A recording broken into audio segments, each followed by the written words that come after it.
hello everyone.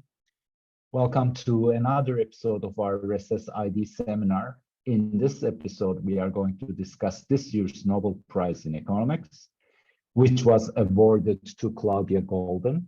At TINT Center for Philosophy of Social Science, we have been organizing a seminar on the Nobel Prize in Economics every year since 2019. We had the pleasure of hosting many great scholars and learning from them about each year's Nobel laureate in economics. This year, we are very happy to have two esteemed experts on Claudia Goldin's work. They are going to explain why Goldin won the Nobel Prize in Economics this year and illuminate us about Claudia Goldin's groundbreaking research. This year's Nobel Economics Seminar is organized jointly by TINT and the RSS project as a RSSID seminar. This seminar series aims at facilitating interdisciplinary dialogue on the potentials and limits of economics as a policy science. This seminar series is a part of our argumental project, Rethinking the Serviceability of Economics to Society, which is funded by the Finnish Cultural Foundation. RSS project is the public face of our research project, Economics as Serviceable Social Knowledge, which is funded by the Academy of Finland. My name is Emrah Aydınonat. I'm a philosopher of economics working at TINT at the University of Helsinki. I'm also the leader of the RSS project. I will be chairing the seminar today. Now let me introduce our speakers. Our first speaker will be Matti Sarvimäki. Matti completed his doctoral degree at the Helsinki School of Economics in 2009. He worked as a researcher at LSE, MIT, and University College London. He's currently an associate professor at the Department of Economics at Aalto University and Helsinki Graduate School of Economics, and a part-time associate research professor at VATT Institute for Economic Research. Matti is a labor economist who also works in other areas of economics and multidisciplinary projects. Our second speaker is Sari Kerr. Sari received her PhD from the University of Jyväskylä in Finland in 2000. After completing a postdoctoral fellowship at MIT, Sari spent several years as an economic consultant. After returning to academia, she taught economics courses at Boston University, MIT, University of Helsinki, and Wellesley College. Sari is currently a senior research scientist and the program director at Wellesley Centers for Women and a lecturer at the economics department at the same college. I would like to note before we start that we are going to record the seminar today. However, we will not record the discussion at the end of the seminar to create a more relaxed environment for dialogue. So many thanks for being a part of our seminar. I would like to thank Matti and Sari once again for agreeing to speak at our seminar series. Without taking more of your time, let me give the floor to Matti first, and after that to Sari. Matti, thanks again, and the floor is yours. Thank you very much. It's a pleasure to be here. Talk about wonderful research that has been recognized this year. So Claudia Goldin is economic historian and labor economist, and the division of labor today is that I'm going to talk more about the economic history part, and Sari will be discussing this kind of more contemporary data. So I've titled my talk as Claudia Goldin's Quiet Revolution, which is Quiet Revolution is is a title of one of her most famous most and I think it's also kind of it also characterizes, I think, her career in a nice way. So to answer the question, why was Claudia awarded the Nobel Prize? Well, this is the answer from the Nobel Committee. So it was awarded for having advanced our understanding of women's labor market outcomes. And I think it's notable here is that typically or traditionally economics, the Nobel Prizes in economics have been given for methodological advances, and that has and they're also given kind of quite long time after those contributions have been made, and I don't this is not the first time that the justification or the reason for giving this prize to an economist is kind of very much on the substantive part rather than the methodological part. But I think I would expect that this becomes much more common in the future as economics as a science has become much more applied over time. And of course, there's still methodological innovations, but I think if you look at what's been published in the top journals, they're often about not about learning new ways to or kind of complete or new methods, but about understanding certain topics. And this is very much what Claudia Goldin's work has done as well. So let me put this in the context of economic history. And even though I am a labor economist, but I'm always been fascinated about economic history. Part of my work uses historical data and research designs created by historical accidents. And at some point, I realized that if I always wanted to participate in an economic history course that would be of a certain kind, but the only way to actually participate was to start teaching it myself, since nobody else seemed to be doing it in Helsinki. So this is when I was a postdoc at Aalto, and I could choose whatever I want to teach. You kind of can choose as a postdoc. This is what I chose. And that here you see the outline of that course. So it's 12 lectures, and the last lecture or the last part of the last 3 lectures are about unleashing talent, how over time, where you were born, who your parents were, and what your gender is, has become less important than what they used to be. Still, all of these factors matter a great deal, but arguably to lesser degree than what was the case, say, 100 years ago. And for the very last lecture, it's where I want to talk about how the role of gender in shaping the opportunities that people have, particularly in opportunities to participate in the formal labor market, how they have worked and how we have kind of unleashed the talent of half of humanity or half of the population in countries where labor force participation of women has increased.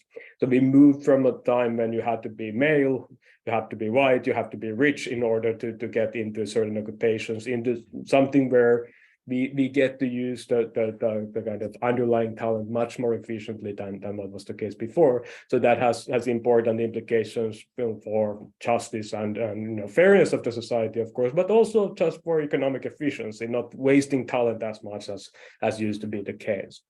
So that lecture, that's kind of the point that I want to help students to understand. And the way I do it is that I go through in quite a lot of detail one of Goldin's classic papers called The Quiet Revolution that transfers women's employment, education, and family. It's a short paper published in the American Economic Review Papers and Proceedings part. So this is a lecture that she gave in 2006 annual conference of the American Economic Association, one of these big lectures, the Richard T. Ely lecture that's given to very prominent people to give them a kind of a chance to give an overview of something that they think is important.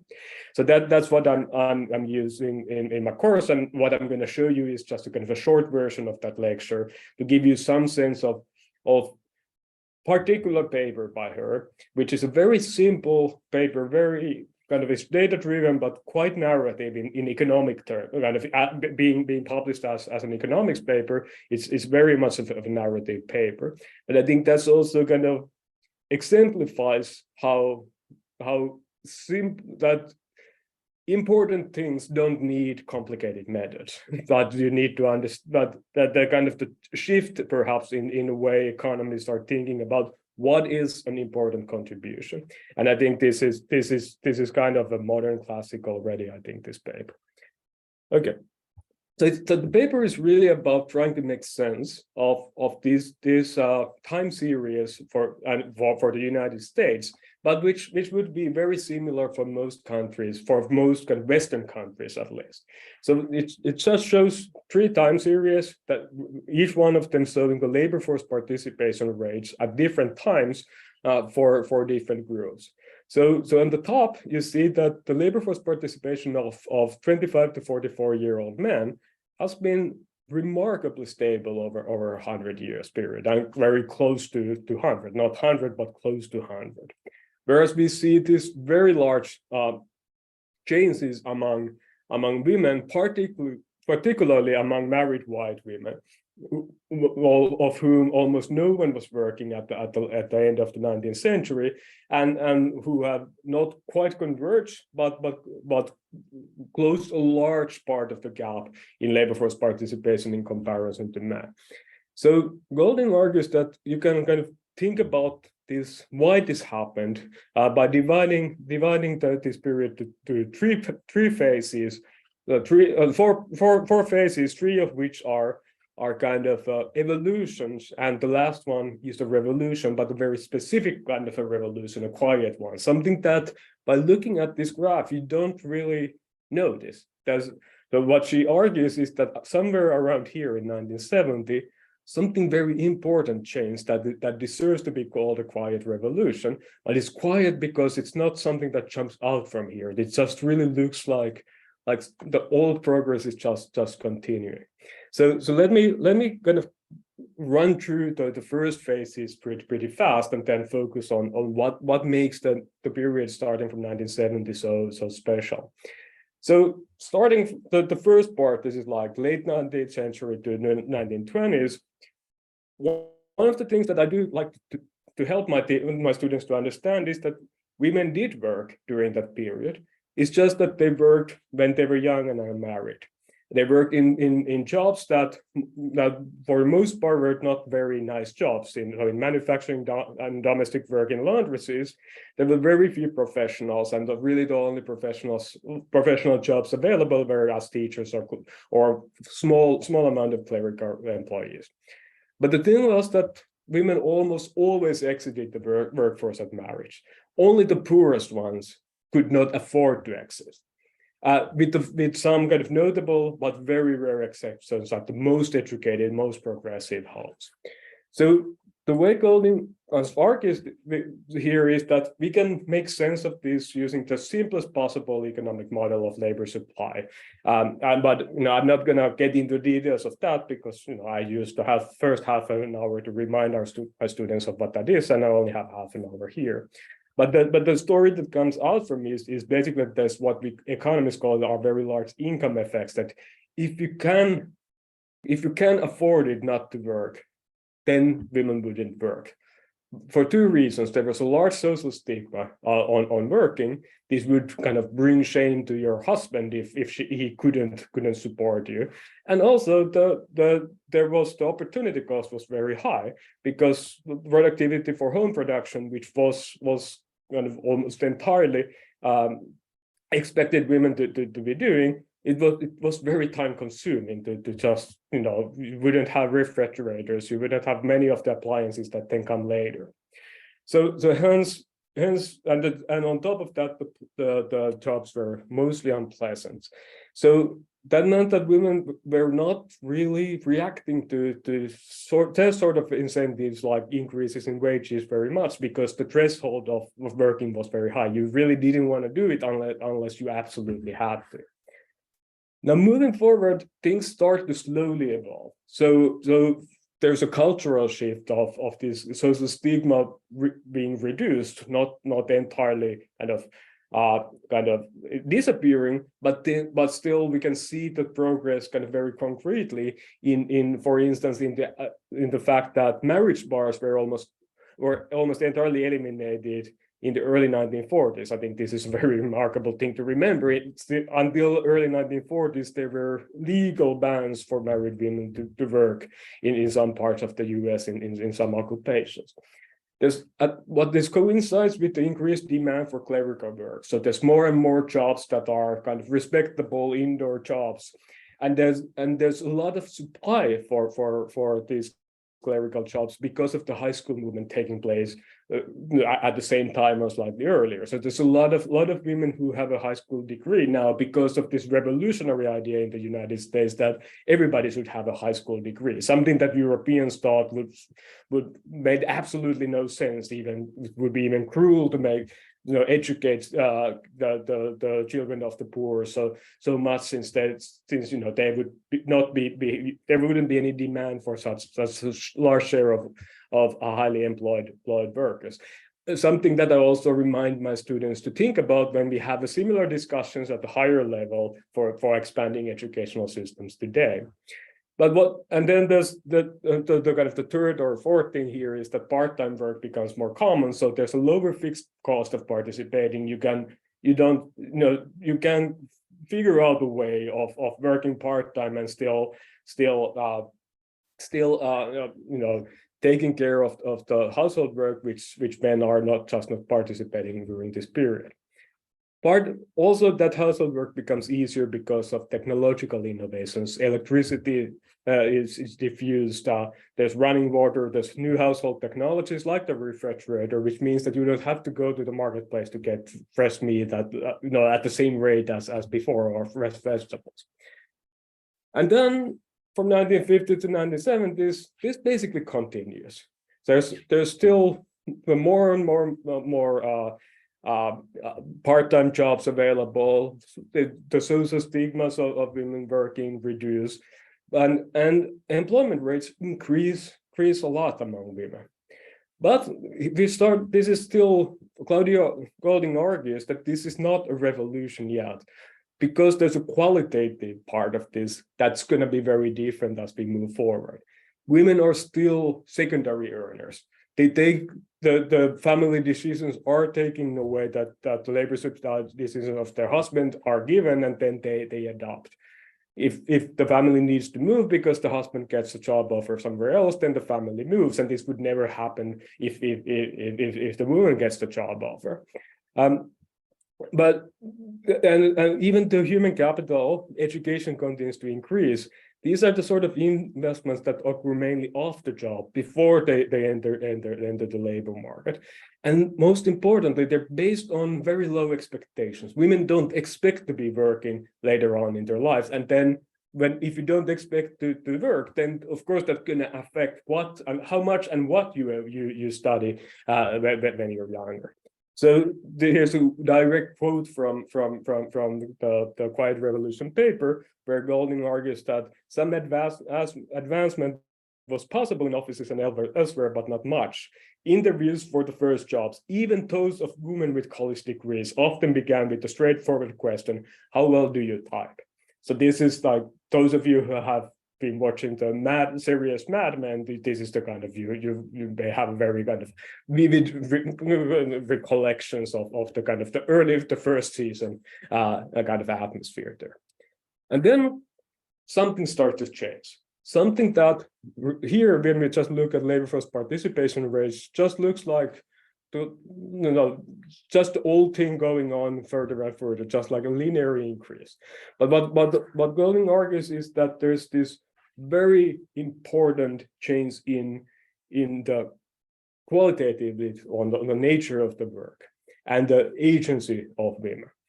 So participation rates do not success a revolution in the 1970s, but three dimensions start to change rapidly and importantly. The horizons of women are expanded, identities are changing, and decision-making power is renegotiated within families. And that's a kind of an argument she's not the first one to make the argument. But what I think why this paper is so great for teaching is that she provides a lot of data supporting this argument. So let me just give you a few examples. And one of the graphs that she shows in the paper is coming from data from the National Longitudinal Survey of Young Women. So this is a survey that started in the late 1960s, and they interviewed young women, 14 to 24-year-old women. And one of the things that they asked was that, do you expect to be working at age, I think, 35, yes. So that's, for as a young woman, you're asked, so what do you think? When you're 35-year-old, are you gonna be working outside of home?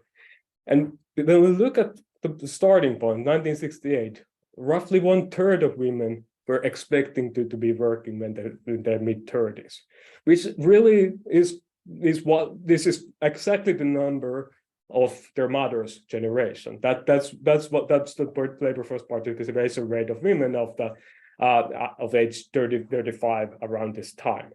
And then in a matter of just 10-15 years, there's a complete reversal.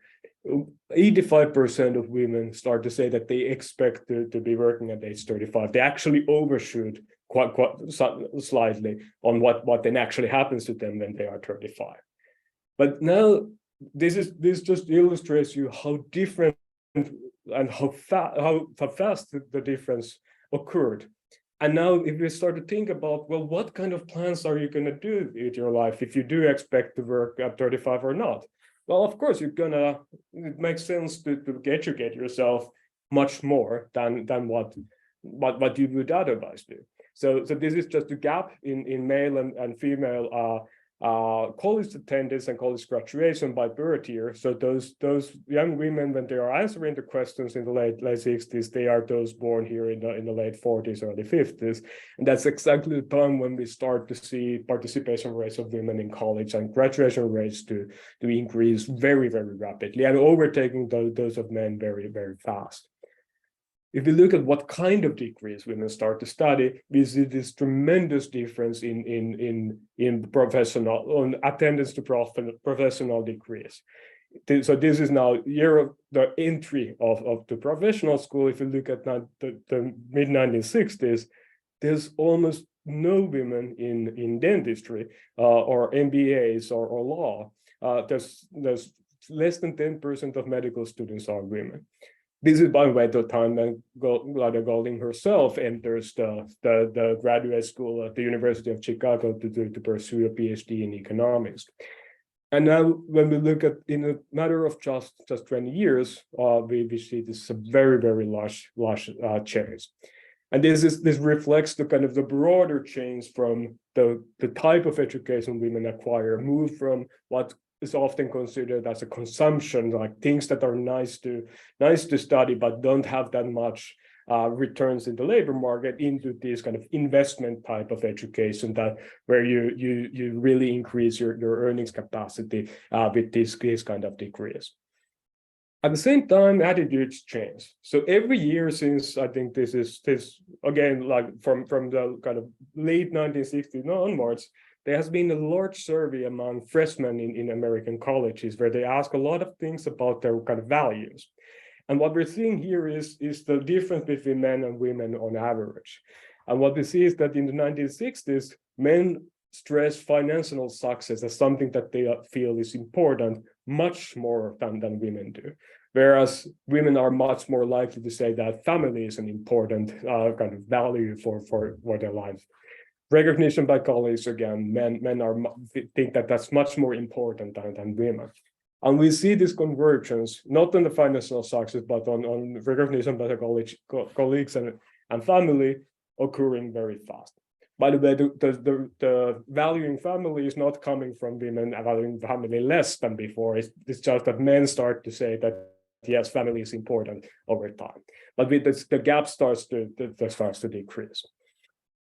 And then we see, not surprisingly, what we see is a reduction in the gender gap in earnings, partly driven by or largely driven by occupations, but potentially also due to decreasing discrimination. Now, the last thing I want to show you from this paper is what happens at the marriage market. And I think this is one of the important insights that Goldin provides, at least for economists, that this is a really, really important part of the labor supply and the human capital investment decisions. So what we're looking at here are just focusing on women who at least started college. And we're looking at the median age at first marriage here. And particularly for women who started college but did not complete it, we see that the median time or age of getting married was 20.5 years for women born in 1930s, 1940s, and still around 1950. And then it starts to increase. Those 4 years that the postponement of marriage are arguably going to matter a great deal, because that means that you don't get married when you're in college, but you do have time to actually start a career before getting married and having children. Now, there's an additional value of this, as Goldin argues, is that the marriage market is a very important market for our lives, and it's not just about what you do, but also what other people do. So if you're entering college during an era where almost everybody get married before they graduate, that means that if you want to graduate and you want to start a job, there's not going to be partners anymore. They're kind of already taken. And now that everybody starts to move to marry later, that means that there's actually a marriage market post-college as well, which means, again, that the cost of having a career decreases. You don't have to take kind of an extreme route of not having a family at all if you want to have a career. It becomes much more easier to combine it. Now, the increase in first marriages, the age in first marriages, and also the increase in divorce rates also means that again, we're looking at graphs by birth years, and what we're looking at the vertical axis is the share of years spent married between 25 to 40-year-old, or 25 and 50 years old. And what we see is that, not surprisingly, women are getting married later, and as divorce is also increasing. And then we see that women born in 1960 end up being single much longer than those born in the 1930s. So again, if you anticipate that this is going to be the case, it becomes much more important to be able to support yourself, and hence you need to make different kind of educational decisions than you would make if you expect that you're just going to stay home. So the last sentence here, there's something I want to emphasize a little bit more, and also introduce very briefly another classic Goldin paper. So what she argues is that part of the reason why we see these differences or these changes in marriage market are technological. That that part of it, an important part of this, is driven by the innovation and distribution of efficient contraception, namely the pill, the oral contraception that becomes available during this period. And that's a topic of a Journal of Political Economy paper from 2002, I think, co-authored with Goldin's partner in professional and personal partner, Larry Katz. And it's a paper that asks this question, or the kind of examines this hypothesis, that is it the case that the availability of effective birth control affected women's career plans and their age at first marriage? And we don't have time to go to the details, but those of you who are familiar with kind of modern empirical economics, this is just kind of a classic differences research design.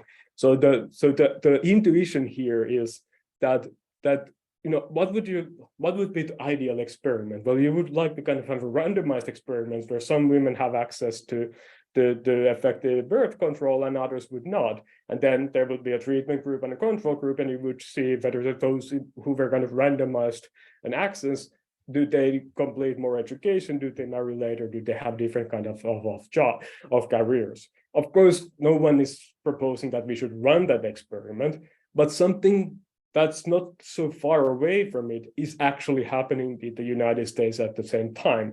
Namely, there's changes in the age limits at which women start to get access to contraception without their parental consent. And these age limits change over time, and they vary across states. So we put this together, and what you have then access to kind of a control groups of those women who are born just too early to be able to get access later on. And those few years younger than them, they do have access in a kind of a critical age. Or you're born in a state where you don't get access, but in the neighboring state you would have. So this is the quasi-experimental research design, which is really characterizing a lot of empirical work in economics during the kind of starting from the early 1990s onwards. What do they find? They find that women who have access to efficient birth control marry later, they get more educated, they get more professional degrees, and so forth. This is not the whole story, of course, but it seems to be an important part of the story. So let me stop here, and this is kind of going back to the first paper, the White Revolution paper. The very end of that paper can speculate whether if I remind you, let me remind you what this graph looks like. Here we see something like a stall of the progress. So we see that the increase in labor force participation rates of women starts to stall in the late 1990s. And Goldin's kind of last question there is that, well, is this that, or she knows that there are people who kind of speculate that maybe there's some natural rate of female labor force participation that now has been reached, and we should not expect things to change from now. Goldin argues that this is unlikely to be the case, that partly that is just a statistical illusion coming from the fact that women have kids later than what they used to have, and hence more women in their mid-30s now have small children, and that kind of changes. It's not as comparable as before. But since she gave 8 years after giving that Eli lecture, she gave another big lecture as a president of the American Economic Association in 2014. That was the time when they started to take, to record the speeches. So you can just Google and you'll get her, you can watch her tell the story. So I think clearly she has a comparative and absolute advantage in doing that. So I think it's time for me to stop here and give the floor to Sari. I think Matti and I are going to be a very good combination to give this speech. We both use a lot of Claudia's work in our teaching. I teach at Wellesley College, and it's a women's only college. And one of the courses that I teach there is a course on gender economics. And not surprisingly, a lot of my material comes from Claudia Goldin. She's really developed that field with a lot of co-authors, but it has been so influential in our understanding of how do women fare in the labor market, in the economy, and this whole career family trade-off has been in large thanks to Claudia's research that so readily was awarded the Nobel Prize. I think that everyone who ever has worked with Claudia and has followed her work was extremely excited about it. So what I'll do today, I'll start where Matti left off, and I'll talk through Claudia Goldin's work on career and family, and especially sort of her recent work on the children, jobs, and labor supply that tries to explain why we are where we are, why did the progress stall, what the convergence happened, why is there no more convergence, is there more convergence to be expected in future, and so on. So I will at the end talk a little bit about some of the work that I am doing with Claudia and I've been doing for a number of years, but I'll start by sort of introducing the book she just wrote a couple of years ago, 2 years ago, and this book is fantastic to read. You don't have to be an economist. It's actually really nicely explained, summarizing a lot of her work and in very sort of easy to follow terms. And that's why I love using Claudia's work in teaching as well. As you saw from Matti's presentation, she provides really powerful data in an easy to digest way that sort of doesn't require a lot of sort of graduate level knowledge in order to understand exactly what's going on. So I highly recommend the book. I also highly recommend the presidential address that Matti also noted at the end. That's a fantastic sort of 45-minute video where you can see how Claudia works. So how does she think? So she describes herself as a detective. She's a theorist, but also an empirical researcher. She compares herself to Sherlock Holmes. She thinks that in order to develop theory, it would be a capital mistake to just start theorizing. First, you need to collect some facts, some pieces of data, and then the theory starts to emerge. And a lot of her papers work exactly like that. And it's sort of fun to see her mind at work when you see what she does. And so, as Matti explained, the 20th century had massive changes for women, and that happened not just in the US, but across all developed economies. There's this grand convergence in employment and earnings that she describes in several papers, and she shows that was largely indeed driven by education, women's entry into the professional fields, and then changes in the timing of family formation. So that was the big revolution that happens. And then we enter this era of the 1990s where everything seems to stagnate. Differences with respect to men don't budge anymore. And Claudia's more recent work then shows that a lot of it is driven by family. So having children, starting a family is one of the most expensive consumption choices that a woman can make. And that's not the case for men.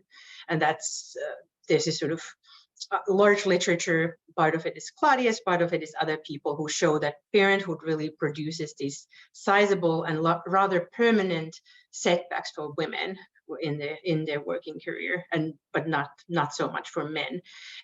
So the most recent work, and I'll describe some of that at the end, is Claudia is wondering what happens to these gaps as kids age and leave home. So certainly, no matter how generous your parental leave policy is in a country, say Finland or Sweden versus the US, where we have much less, if it's 12 weeks or a year or 3 years, your kid's not self-sufficient at that point. They're going to take significant time investment even after they can go to a daycare.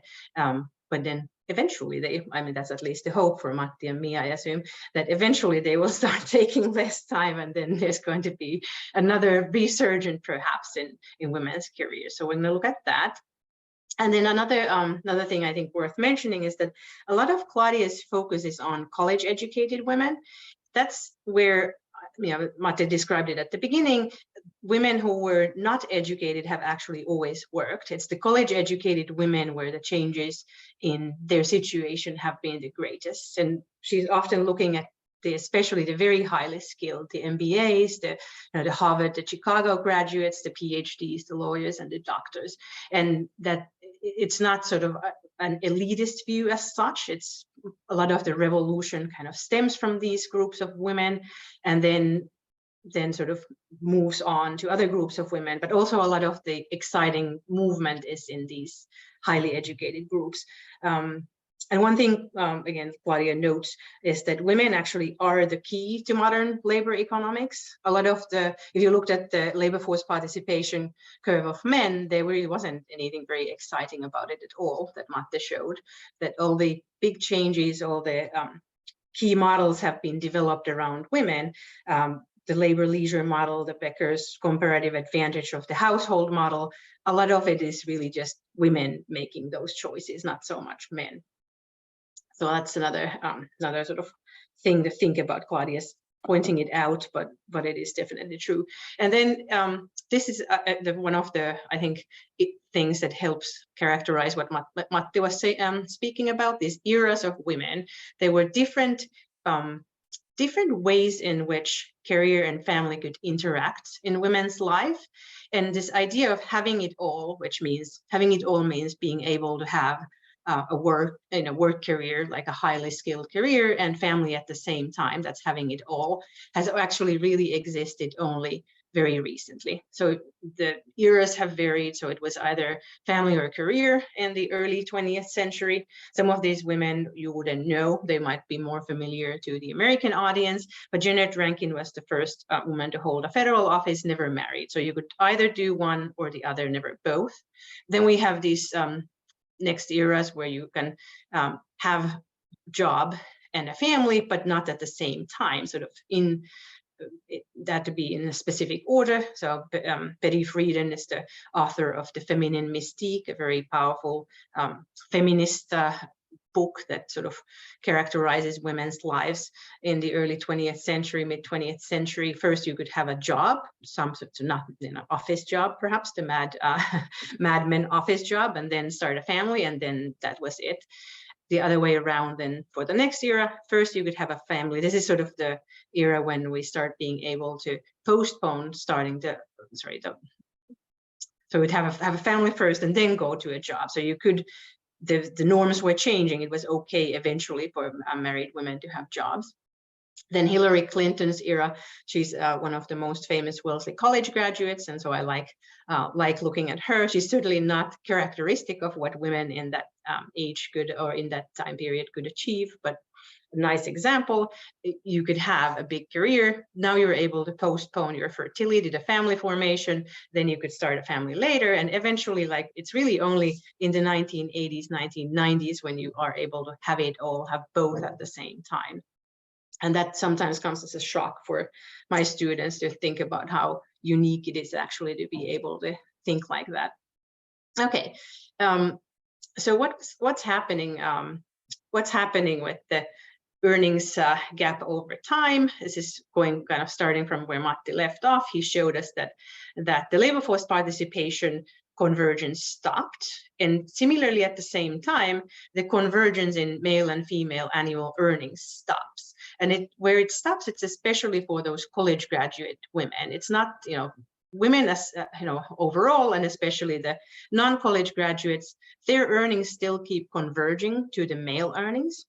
And it's not because non-college graduate women are doing so fantastically well. Claudia points out that that convergence is largely coming from the fact that the non-college graduate men start doing worse and worse. Technology is starting to replace their nice factory jobs that could pay a nice sort of middle-class wage for them. Now they're having to find less attractive jobs, and so their sort of fortunes start to turn. Women work in the service sector, they can sort of still catch up to the men. For the college graduates, again, it's not the case. Claudia points out that the college graduate women are doing particularly poorly, but it is that the college graduate men are having such oversized gains in the labor market that there's no way for women to keep up with that. So the gap stops narrowing in the early 90s, and it hasn't really continued to narrow very much after that. So what's going on? So Claudia started to think about this. So we've kind of exhausted all the gains from entering into college education. Women have entered into these professional fields. In many fields, they're at par in terms of representation with men in many of these high-paying fields. But now, all that's been exhausted. So what's there left over? Why aren't we converging anymore? And so she's focusing on jobs in a lot of her next several most influential pieces of work. Is it all about flexibility? So the issue with many of these high-skilled, highly paid jobs is that they actually, they're not very flexible. They require a lot of commitment of time and effort that doesn't necessarily relate to productivity. So there's this, some of them have very time pressure. They have to perform specific things by specific deadlines. Sometimes they require a lot of contact with others and sort of face time in the office. And I don't know, this is more of a US specific thing, but like oftentimes there's a huge value of just showing up in the office and like looking like you're the company man and you're there at all hours and always always available, answering emails day and night. You have to create and maintain interpersonal relationships with clients and coworkers. Sometimes you don't have much freedom to make decisions. And also a lot of the jobs require quite a bit of negotiating and competition, but work might be structured or not. And so she's looking at these key occupational traits and saying that, oh, it looks like the compensation schemes, so how much you're getting paid, are quite non-linear in terms of the inputs you put in. So it's not the case that, you know, working 20 hours a week is going to earn you half of what it pays to work 40 hours a week, or like, again, sort of increasing the time, the pay increases quite non-linearly. And those tend to be the same types of jobs where bargaining and competing matter a lot too. And then another key aspect of the work she points out is this divisibility of effort or work.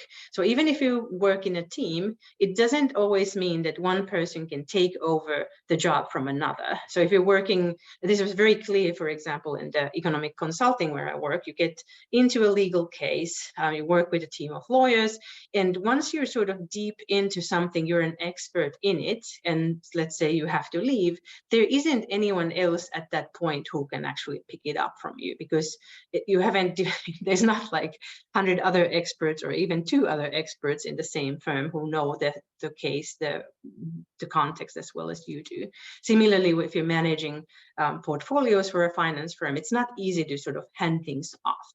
And so these jobs become non-divisible, and they become quite sort of non-linear in terms of the compensation. And Claudia calls these types of jobs greedy jobs. They require a lot of time input, and they have all these other characteristics that make it hard for you to pass the work on to someone else. And then they also compensate highly non-linearly. So there is this idea that they require a lot of overtime, they're not flexible. And in fact, when we looked at these, again, using the NLSY, you looked at the greedy versus non-greedy jobs. So people who hold greedy jobs before they start families, we see that the pay gap is much, much larger in those greedy types of occupations, the parental pay gap, the pay gap between moms and dads. We also see that motherhood penalty is very, very large in those types of jobs. Price of being female, which is sort of the non-parent female price, also grows much with age. And fatherhood premium is particularly large in these greedy jobs versus non-greedy jobs. So there's something about the job setting that even if women hold similar jobs or the same jobs as men, it doesn't mean that they will do equally well, because the sort of family needs for flexibility and the job's greediness don't interact very well. And this, so I'm going to show you sort of another way of thinking about it. This is from her the last chapter in the Grand Convergence paper, where Claudia looks at ONET data, which is occupational characteristics of very large number of occupations, and notes that 5 key occupation traits that sort of define the greediness or the or sort of the how demanding the occupation is in terms of your time input and commitment, include time pressure, the contact with others, interpersonal relationships, whether it's a structured or unstructured job, and how free you are to make your own decisions. She averages sort of these characteristics for occupations and then uses some data to look at the residual pay gap, gender pay gap among college graduates, and finds that there is indeed this clear relationship that the pay gap is bigger in occupations that are high in these key greediness traits. So even if you're looking at within the exact same occupation, these are full-time working men and women, we see this pretty large effect of the job setting that's sort of causing the pay gap within the workplace. We're not even thinking about the fact that obviously women often opt into less greedy occupations, and during key years of family formation, they often opt out of the greediest occupations. I'll talk about that a little bit next. The other thing that she noted here is that different, sometimes it's also the field that you're in. So for some reason, techie occupations tend to be less greedy in terms of those characteristics. The gender pay gaps tend to be smaller, whereas then if you go into business occupations, they tend to be greedier and they tend to have larger pay gaps. And then health occupations are quite the mix. And I'll give you some example on the health aspect soon. So that's that one. Okay, so occupational setting matters. And then the other thing that Claudia has really been focused on is this age dynamics of the gender pay gap. And she's shown in numerous settings among the college educated and oftentimes with the most elite educated of all, like the Chicago MBAs, the Harvard graduates, and so on, that women don't do badly at the start of their career. They graduate from these top programs. They usually graduate with GPAs. Their sort of degrees are at least as good as the men's in terms of how well they did in their coursework. And they start their work usually earning a similar wage or similar annual earnings as the men do. And maybe there's a little bit of a gap. Sometimes women opt more into public sector and other settings where the pay is a little bit lower. But once you control for all that, I think you sort of see that the start of the career is not where the gap exists. And then time goes on. We see that there's a growing gap emerging, and it's especially emerging for the women who have kids, and we could also certainly men who have kids, but the women with no kids, the gap doesn't seem to emerge. For the women who do have kids, the gap is driven by labor supply, so somewhat lower weekly hours and career interruptions. And the difference actually, so everyone would say, oh, well, that's normal, women just take time off, they work less. But they don't take a lot of time off in these settings at all. It's really over 13 years of work. They take maybe a couple of months off, and that's it. And they don't work that many fewer hours. They work somewhat fewer hours, but the penalties on taking any time off at all or working any fewer hours than, I don't know, 45, they're enormous. So that's sort of the combination of how the work treats women who take time off and them actually taking a little more time off that's causing this. There's also the movement away from the greedier occupations because it just becomes impossible. And also if you try to use the flexible options in these greedy occupations, you get punished. So I think this is sort of a powerful thing. If we looked at some of the underlying data, it sort of seems that we're screwed in some way. So we can go into these high-paying, great education, get a high-paying job, and then many of these jobs sort of actually advertise and they say, oh, we have flexible work options. You could come and join us, and then if you can take paid parental leave, we offer that. It's a nice perk. In America, that's sort of not that prevalent, but it exists for these high-paying jobs. But or you can do this mommy tracking in your job where you can sort of work part-time or other things. But using any of those options that the firms offer is going to cost basically a humongous amount in earnings and career progress. So that's sort of the issue with the job settings. And so not surprisingly then, we see what Claudia calls a leaky pipeline. Many jobs, including the academia where we are, have this up or out dynamic. You have to put in a lot of hours, a lot of work effort to prove yourself early on, and then you get tenure or you get made partner in a law firm, and then you're sort of nicely set for life. But the problem is the graduate education takes long, and in order for you to, you're sort of already in your mid to late 30s by the time that you've actually made it partner or tenure or whatever, and then that starts to be kind of late in terms of family formation. So this timing of the ticking career clock and the biological clock is causing leaky pipelines. I'll quickly share one story that Claudia has in the book, and it's coming from some of the other work she's been doing. So she's talking about the story of the lawyer and the pharmacist, which is a nice example of two high-skilled job settings that have evolved quite differently because of various things. So law firms are notorious for this up-or-out system.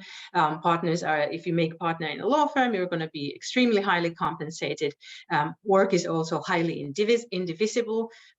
Every lawyer has their own clients. Nobody wants to share clients, because if you're the rainmaker who brings in the big paying clients, that's when your compensation really soars. So that's really key to keep your clients and keep your cases.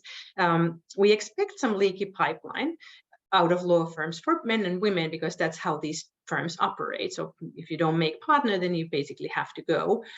You would go to other settings like the corporate or the government setting. But for more and more women, if you compare them 15 years out, have actually left employment altogether, or have left, they were employed but not working in a law setting. So clearly, as you can, Claudia shows that parenthood explains much of the gap. Mummy tracking in law firms is sort of notoriously bad. You're never going to make partner. I think there was like one, I looked at some data recently, there was one woman who had been using the mummy track and actually made partner in the whole year in all of the US top law firms. So not the track to go. Whereas if you say the pharmacy is another totally different example. Pharmacists, again, this is a case where progress happened not because it was meant to be improving the situation for women, but it was sort of completely independent of that and ended up kind of being workplace setting improving for women for a completely different reason. So pharmacies used to be these independent little shops that would compound a drug and then mix it, and there would be one pharmacist and maybe they would have some helper in there, but the pharmacist would do all the job, and the client would come in and with the prescription, and the prescription was filled.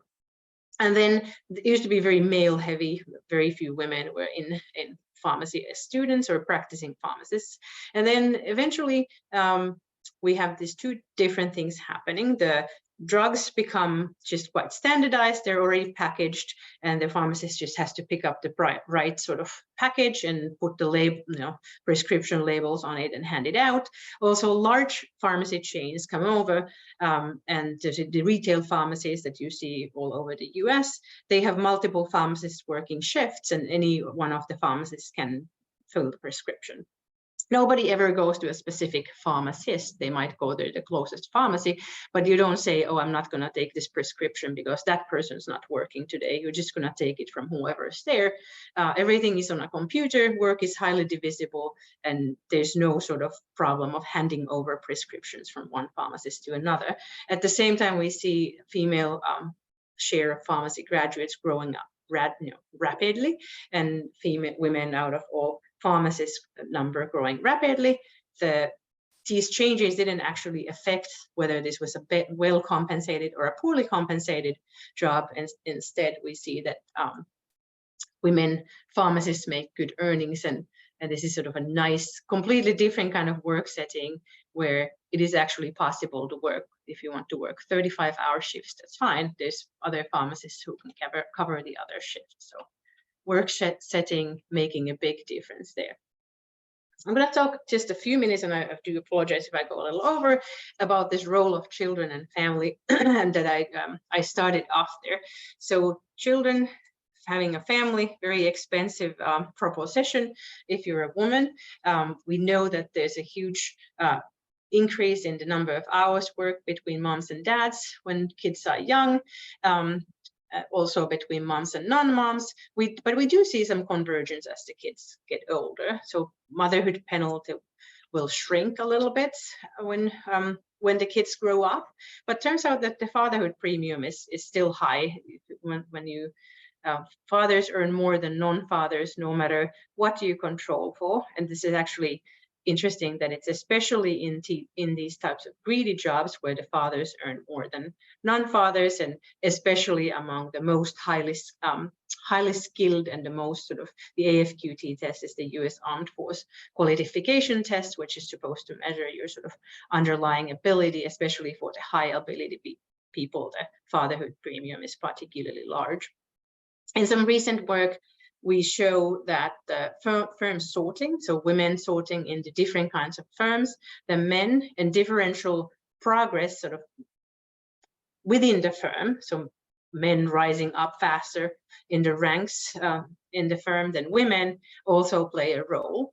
That happens when kids are young, but also when kids grow up and leave home. So there's sort of growing of the gaps when the kids are young.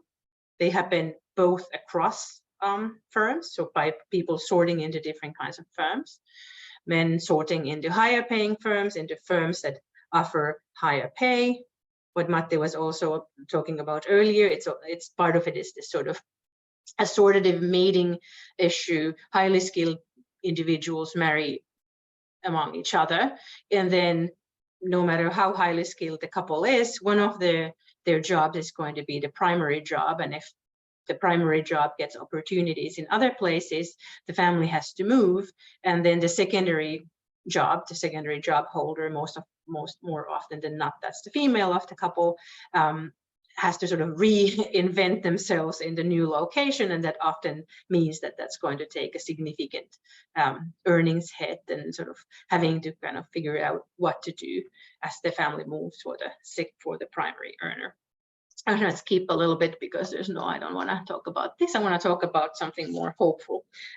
So usually by the time that we've looked at sort of this age dynamics, it's very obvious that there's, while mothers can converge to the non-mothers when kids leave home, nothing can be done in terms of converging towards the fathers, and sort of that I think remains the big sort of big mystery of how we're going to get there. And Claudia's book does talk about some of the solutions. So one of the solutions she talks about is this idea of discontent. She's looked at the New York Times phrase searches and finds that if you look at the sort of frequency of searches for things like gender discrimination or sex discrimination, the frequency went up a lot in the early 1970s, late 1960s, which was sort of those key years for the women's movement and the big changes that Matti was describing earlier. And now that sort of discontent seems to be growing again. So a lot of the change, I think societal change and sort of frustration around things like lack of opportunities or lack of childcare or whatever it is, the high cost of childcare, the things like that, they come in waves, and sort of perhaps we're at the start of a new wave of discontent that can push us forward. And so Claudia talks about some solutions in the book. I think one would certainly involve a better caregiving sector, not just for the children, but also for the elderly. Caregiving doesn't stop, unfortunately, even when your kids go to college. Oftentimes we have older parents, and that's another sort of theme in Claudia's recent work. She's looking at the caregiving responsibilities and noting that women, even in their middle ages, then sort of have this second wave of caregiving that needs to happen around the aging parents. There's more equal division needing to happen between the spouses. As a quote from Claudia's book, when couple equity at home is abandoned, gender equality in the workplace tends to follow. So that's sort of thinking about kind of how the home can look more equal. Some of the paid leave policy designs could help here. So US, like I said, has notoriously bad availability of any kind of paid parental leave. The Scandinavian countries do better, but we don't have equal division of care work, or we don't have non-existing gender gaps in the workplace in Scandinavia, and some of it is related to these policy designs. So maybe it is more necessary to have men take as much paid leave as women do. Firms tend to offer paid leave. Is another paper I worked on with Claudia Goldin and Claudia Olivetti. We show that firms often offer paid leave, but that's not equally divided between the parents, and perhaps we need more highly paid men to be showing that taking leave is okay and in fact expected. The job settings are certainly, as many of the papers that I talked about just now, are very key for making big changes. So substitution among workers, if you are not able to divide the work in a way that allows allows more people to share the burden so that one person doesn't have to be there for long hours, and being on call is key. Learn standardization of product, better information flow can be helpful. And then not least at all is these social norms around family, work, and caregiving. A lot of the historical work that Claudia has done is around social norms. And she shows that when a social norm changes, it can change rather rapidly, and it can have very big consequences for what happens in the society. So one of the famous papers she wrote is called the U-shaped model of economic development, where the norm was at the time was that the wife cannot work outside of the home. There was a stigma associated with it because the work was sort of factory settings, very male-heavy environments, dirty and noisy work. Whereas when sort of the structural change happened, office work became available, the norm changed quite rapidly, and it was actually okay for women to work in those types of settings. And that had a big impact on women's labor supply. In the early 20th century in the US, Matti again alluded to this, married women had to stop working. There was actually a thing called the marriage bar. It was not a bar that women would go to, but they were barred from working in many settings after they got married. So they might be working as a teacher in kindergarten or something, but as soon as they were married, then they had to stop. So no teachers couldn't be married. And that changed again very rapidly once it was clear that women's input in those fields were needed. The World War era, especially the Second World War, was very great example of where social norms can change rapidly. When men were working, fighting in the front, and women had to step in to work in the factories to produce the ammunitions and all the war product that was needed. And then sort of norm shifted one way and shifted back after the war. I think for Scandinavian countries, there's still some of a norm of the place of a young child is at home with the mother. And that has been the case in many places for most of the 20th century. But then that norm has started shifting. So daycares did open, expanded, the parental leave allocated to dads. So all kinds of things that can shift the norm. And so I would say that the shifting norms can change things rapidly, but there's still a long way based on Claudia's work to go. And what is in the very last chapter of the Grand Convergence, I would highly recommend everyone to hear Claudia's own words on this, because she can certainly do that more eloquently than either Matti or me. Thank you so much. Thanks a lot, Sari. So I would like to thank both of our speakers. Really excellent talks. We learned a lot. And I would also like to thank our audience for being here and our team for making this seminar possible. Now I suggest that we go to the Q&A session, and I stop the recording for that so that you can ask questions comfortably.